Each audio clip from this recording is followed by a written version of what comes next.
ఇవాళ చేసినటువంటి కార్యక్రమం యొక్క ఉద్దేశం ఏంటంటే, ఏదైతే గత ప్రభుత్వం అన్యాయం చేసిపోయిందో ఈ రోజు 2 ఏళ్ళు దగ్గరకు వస్తున్నటువంటి ఆ దొరగారిని గద్దెనెక్కిస్తే 10 ఏళ్ళు పరిపాలించి బంగారు తెలంగాణను మురిపించి బాధట్ల పడేసిపోయిండు.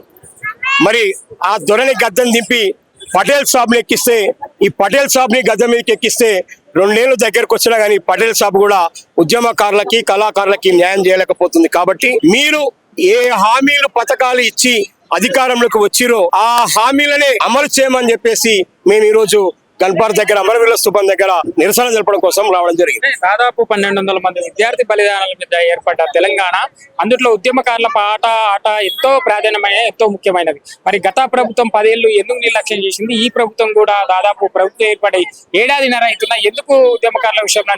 గత ప్రభుత్వం ఏమో ఉద్యమకారులు అంటే టిఆర్ఎస్ పార్టీ నాయకులే ఉద్యమకారులను చెప్పుకొని తిరిగారు. దాంట్లో కొంతమంది ఉన్నారు కాబట్టి కొంతమందికి మాత్రం న్యాయం జరిగింది, పూర్తిగా న్యాయం జరగలేదనేది కాకుండా కొంతమందికి ఎవరికి వాళ్ళ టిఆర్ఎస్ జెండా ఎత్తుకొని పాటలు పాడిన వాళ్ళకి, వాళ్ళ టిఆర్ఎస్ జెండాను ఎత్తుకొని ప్రచారం చేసిన వాళ్ళకే న్యాయం జరిగింది తప్ప మిగతా వాళ్ళకి నిజంగా ప్రజల పక్షాన ఉండి ప్రజల వైపున ఉండి తెలంగాణ రాష్ట్ర సాధన కోసం పోరాటం చేసి పాటలు పాడి పల్లె పల్లెని తిరిగిన వాళ్ళకి మాత్రం న్యాయం జరగలేదు. కాబట్టి ఆ దొరగారిని తిప్పితే ఈ పటేల్ ఎక్కిస్తే న్యాయం జరుగుతుందని ఇంతవరకు వచ్చింది. రోజు నీళ్లు నిధులు నియామకాల పేరుతో ఏర్పడ్డ తెలంగాణ ఈ 10 ఏళ్ళు కానివ్వండి, ఇప్పుడు 1.5 ఏళ్లలో కానీ ఏమైనా నిరుద్యోగుల పరిస్థితులు కానీ ఉద్యమకారుల పరిస్థితులు కానీ ఏమైనా మార్పిందా? ఏడేసిన గొంగడ అని అంటారు. ఏమి మార్పు జరగలేదు. ఏమి మార్పు జరిగిందంటే మాకు ఒక పాత సామెత గుర్తుకొస్తా ఉంటది. సారా రుచి సారా లాగానే ఉంది కానీ దాని రూపకాన్నే మార్చేసిండు. అప్పుడు సారా ప్యాకెట్ లో ఉండి ఇలా సీసాలలో బంధించినటువంటి ఈ ప్రకారంగా ఎప్పుడు ఏడేసిన గొంగడి లాగానే ఏడేసిన గొంగడి ఆడనే ఉన్నట్టుగానే ఉన్నది ఇప్పటికి కూడా తెలంగాణ బతుకుల జిల్లాలో. నువ్వు ఏ పల్లెకు పోయినా ఒక పెంకుటిల్లు ఉండొద్దు అన్నాడు, ఒక పెంకుటిల్లు కూడా కనిపించాలన్నాడు. ఇలా పోదాం ఈ హైదరాబాద్ లో పెంకుటిల్లు చూపిస్తాను నేను అంటే మాటల వరకే గద్దె మీదకి ఎక్కేదాకా ఓడప్ప, గద్దె మీదకి ఎక్కినాక బోడప్ప అన్నట్టుగా ఇలా పోయిన ప్రభుత్వం చేసింది. అందుకనే మరి ఈ ప్రభుత్వం వచ్చినా కూడా ఉద్యోగాలు ఇస్తామనుకుంటే తెలంగాణ ఉద్యమంలో పార్టిసిపేట్ అయిన ఉద్యమకాలను ఇంతవరకు పలకరించిన దాఖలాలు లేవు. రేపు జూన్ 2 తారీఖు నాడు జరగబోతున్నటువంటి ఏదైతే రెండోసారి ఈ కాంగ్రెస్ ప్రభుత్వం అధికారంలోకి వచ్చిన తర్వాత రెండోసారి జరగబోతున్నటువంటి అవతరణ దినోత్సవంలో మీరిచ్చిన హామీలు 250 గజాల ఇల్లు, దానితో పాటు ఈ జాగా ఇచ్చి 4 గదుల ఇల్లు కట్టియాలని చెప్పేసి మేము డిమాండ్ చేస్తా ఉన్నాం. అది ఎవరికంటే తెలంగాణ ఉద్యమంలో పోరాటంలో నేలకు ఒరిగిన అమరుల కుటుంబాలకి మొదటి ప్రాధాన్యత, రెండో ప్రాధాన్యత ఉద్యమకారులకి, ఉద్యమంలో పాల్గొన్న వాళ్ళకి రెండో ప్రాధాన్యత ఇస్తూ అట్లా 2-3 రకాలుగా ఇవ్వాలని మేము డిమాండ్ చేస్తా ఉన్నాం. ఇంకొకటి, ప్రతి నెలకి తెలంగాణ ఉద్యమంలో పాల్గొన్న వాళ్ళు తెలంగాణ రాక ముందుకు 10 ఏళ్ళు వేసుకొని ఇప్పుడు 15 ఏళ్ళు వేసుకున్న 25 ఏళ్ళు, ఇవి 25 ఏళ్ళు, ఒక్క 25 ఏళ్ళు, దాదాపుగా 50 ఏళ్ళు దగ్గరకు వచ్చిన వాళ్ళు ఉన్నారంతా. ఇలా మీరు ఉద్యోగం ఇచ్చినా మేము ఉద్యోగం చేసే దాఖలాలు లేమని చాలా మంది చెప్తా ఉన్నాం. మిమ్మల్ని మీరు ఉద్యోగం లేకపోతే మీకు ఇయ్యనికి చేత కాకపోతే ఒక 30,000 రూపాయలు గౌరవ వేతనంగా ఇవ్వాలని మేము డిమాండ్ చేస్తున్నాం. ఏ విధంగా డిమాండ్ చేస్తున్నాం అని అంటే కూడా ఏదైతే మీ లెక్క ప్రకారం 75,000 మందే ఉన్నారని చెప్తా ఉన్నారు, కానీ తెలంగాణ ఉద్యమంలో 1,00,000కు పైగా ఉన్నారు. మీరు ఈ 4 కోట్ల జనాలలో 1,00,000 మందికి గౌరవ వేతనం 30,000 ఇవ్వడం మీకు పెద్ద పని కాదని చెప్పేసి మీరు ఆ డిమాండ్ నెరవేర్చాలని మేము కోరుతాం. గత ప్రభుత్వంలో ఉద్యమకారులు అంటే నేను ఇందాక చెప్పినట్టుగానే ఆ పార్టీలకు అనుకూలంగా ఉన్న వాళ్ళని కొంతమందిని, ఒక నంది సిద్ధారెడ్డి, ఒక దేశపతి లాంటి వాళ్ళనే కొంతమందిని కలుపుకొని ఎట్లా ఉద్యమకారులకు చేయాలని చెప్పేసి ఈ 550 మందికి, ఈ 550 మంది కళాకారులకు ఉద్యోగాలు రావడానికి కూడా కారణం మేము. తెలంగాణ సాంస్కృతిక గలం ఏర్పాటు చేసిన తెలంగాణ ఏర్పడంగానే ఒక నెల రోజులు జరగక ముందుకే ఏర్పాటు చేసి ఒక బి నరసింహరావు తోటి, మన గద్దరన్న తోటి, ఒక మాస్టర్ జీ తోటి, ఒక నిసార తోటి వీళ్ళందరినీ కలుపుకొని బషీర్బాగ్ ప్రెస్ క్లబ్ లో ప్రెస్ మీట్ పెట్టి, పాషం యాదగిరన్న కూడా ఉన్నాడు, పాషం యాదగిరన్న వీళ్ళందరినీ కలిపి తెలంగాణ ఉద్యమంలో పార్టిసిపేట్ అయిన ఉద్యమ కళాకారులకి మీరు ఏ విధంగా ఉద్యోగాలు ఇవ్వాలంటే వాళ్ళు చదువుకున్న చదువు ప్రకారంగా మీరు ముందుగా ఉద్యోగాలలో వాళ్ళకి అవకాశం ఇవ్వాలని మేము డిమాండ్ చేస్తాము. అది ఇవ్వలేదు, అది జరగలేదు. ఆ కళాకారులకు కూడా 550 మందికి మాత్రమే ఉద్యోగాలు ఇచ్చారు. కేసీఆర్ గారు తెలంగాణ కుటుంబ పాలన 10 ఏళ్ళు బాగా చేసిండు. ఇక్కడ కాంగ్రెస్ పార్టీ సోనియా గాంధీ లేకపోతే తెలంగాణ వచ్చేది కాదు, కాంగ్రెస్ పార్టీ తెలంగాణ ఇచ్చింది కాంగ్రెస్ పార్టీ చెప్పుకుంటుంది. మరి నీలమిల గొప్పతనం అయితే మన ఉద్యమకారుల విషయం నిర్లక్ష్యం చేస్తుంది. మేము అదే అంటా ఉన్నాం. తెలంగాణ కోసం తొలి దశ ఉద్యమంలో 1969 నాడు 1969లో ఉద్యమాలు జరిగినప్పుడు మీరు ఎక్కడున్నారు? కేసీఆర్ నీ కుటుంబం ఎక్కడుంది? పోనీ మలి దశ ఉద్యమంలో 2004, 2005, 2006లో నీ బిడ్డ నీ కొడుకు ఎక్కడున్నారు? నీ కొడుకుకు నీ బిడ్డకు తెలంగాణ భాష యాస రాదు. నీ అల్లునికి హరీష్ రావు కూడా తెలంగాణ ఉద్యమం స్టార్టింగ్ లో తెలంగాణ యాస భాష రాదు. వాళ్ళు ఇలా మంత్రులు అయినరు, బెంజ్ కార్లలో తిరిగిండ్రు.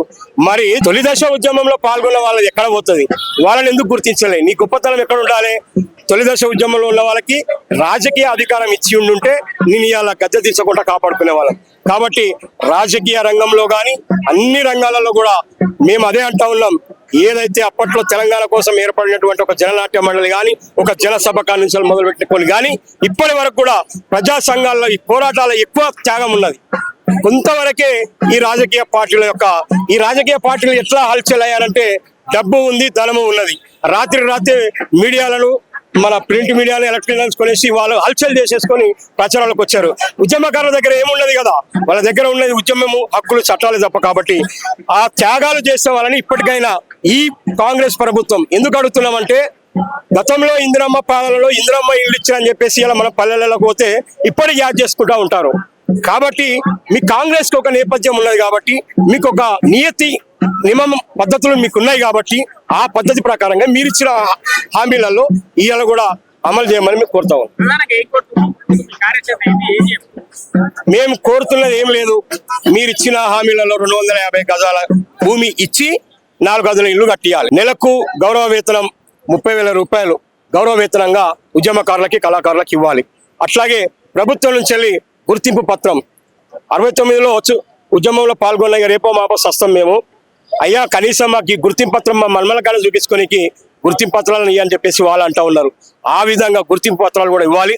ఏదైతే మహిళలకు మీరు ఇలా ఉచిత బస్సు ఎట్లా ఇచ్చిరో ఉద్యమకారులకి, కళాకారులకి బస్ పాసులు, ట్రైన్ పాసులు అన్ని కూడా ఉచితంగా కల్పించాలని మేము డిమాండ్ చేస్తూ ఉన్నాం. ఒకవేళ రేపు జూన్ 2న మీరు ఇచ్చిన హామీలను నెరవేర్చకపోతే తెలంగాణ రాష్ట్ర సాధన కోసం ఏ విధంగా అయితే పోరాటాలు చేసినామో, ధర్నాలు, రాస్తారోకాలు చేసినామో ఆ పోరాటాలకు మళ్ళీ మీరే పిలుపునిచ్చినట్టుగా వాళ్ళు అవుతారు. కాబట్టి మీరు ఆ పిలుపుని ఇవ్వకుండా మీరు మళ్ళీ పోరాటం చేయకుండా ఉండాలంటే మీరు ఇచ్చిన హామీలను నెరవేర్చాలని మేము డిమాండ్ చేస్తాం. ఈ రోజు ఒక దుర్మార్గమైనటువంటి ఘటన కూడా జరుగుతూ ఉంది మన పక్కన. అది ఏంటంటే చెప్పుకోవడానికి సిగ్గుగా అనిపిస్తూ ఉంది. భారతదేశానికి సంపద, ఖనిజ సంపద, దేశానికి ఆదాయం ఎక్కడుందయ్యా అంటే అది ఆ అడవిలోనే ఉన్నది. ఆ అడవిలో ఉన్న ఆదాయాన్ని కాపాడుకుందామని చెప్పేసి అక్కడ ఉన్న మహోన్నతమైనటువంటి ఆలు పిల్లలని, ఇల్లు ఆకిలిని వదిలిపెట్టి ఈ భారతదేశ సంపదని ప్రైవేట్ కంపెనీలకి, బడా కంపెనీలకి అమ్ముకుంటున్నది. మన దేశ సంపదకి తూట్లు పొడుస్తుందని చెప్పేసి వాళ్ళు అక్కడ పోరాటం చేసి వాళ్ళ పోరాటాలలో పోరులోని తూటాలకు, గుళ్ళకు ఎదురొట్టి నేల కొరిగిపోయినటువంటి ఆ అమరవీరులని తలుచుకుంటూ వాళ్ళ త్యాగం ముందు మనం ఎంత కూడా కాదు. ఒక్కరోజు కూడా వాళ్ళ త్యాగంలో మనం చేయలేము. దాదాపుగా ఒక 30 మందిని 25,000 మంది బలగాలు చుట్టుముట్టు పోరాటం చేశాయంటే వాళ్ళ శక్తి ఏందో, వాళ్ళ ధైర్యం ఏందో ఇప్పటికే మీకు తెలిసిపోయి ఉంటుంది. కాబట్టి అదే కోణంలో తెలంగాణ రాష్ట్రం రావడం కోసం కూడా అలాంటి వాళ్ళ పోరాటం, త్యాగం కూడా ఈ తెలంగాణ రాష్ట్ర సాధన కోసం వాళ్ళ త్యాగం, పోరాటం కూడా ఉంది. కాబట్టి ఆ అమరులను తలుచుకుంటూ చిన్న పల్లవి. జోహార్లు జోహార్లు జోహార్లు జోహార్లు జోహార్లు జోహార్లు జోహార్లు జోహార్లు ఓ అమరా వీరుల్లారా అందుకోండి జోహార్లు. ఓ అమరా వీరుల్లారా అందుకోండి జోహార్లు. ఆయిడిసి బాయిడిసి ఆలు పిల్లలనిడిసి, ఆయిడిసి బాయిడిసి ఆలు పిల్లలనిడిసి సమసమాజ స్థాపనకై పోరులోన ఒరిగినరా. సమసమాజ స్థాపనకై పోరులోన ఒరిగినరా.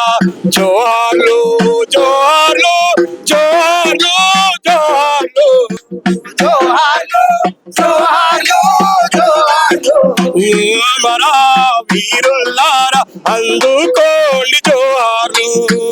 అమరా వీరుల్లారా అందుకోండి జోహార్లు.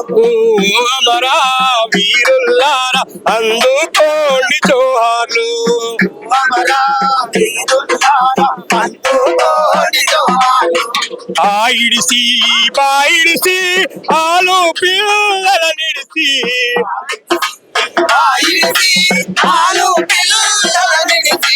తెలంగాణ సాధనకై పోరులోన ఒరిగినరా తెలంగాణ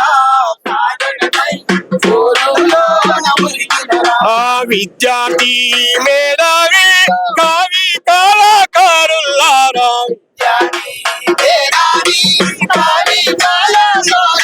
ఆ కార్మిక కర్షక రైతు కూలి బిడ్డలారా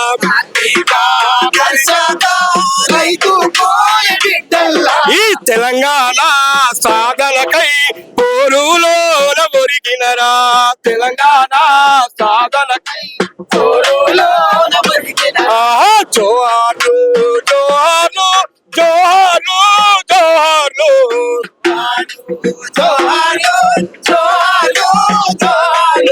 ఓ అమరా వీరుల్లారా అందుకోండి జోహార్లు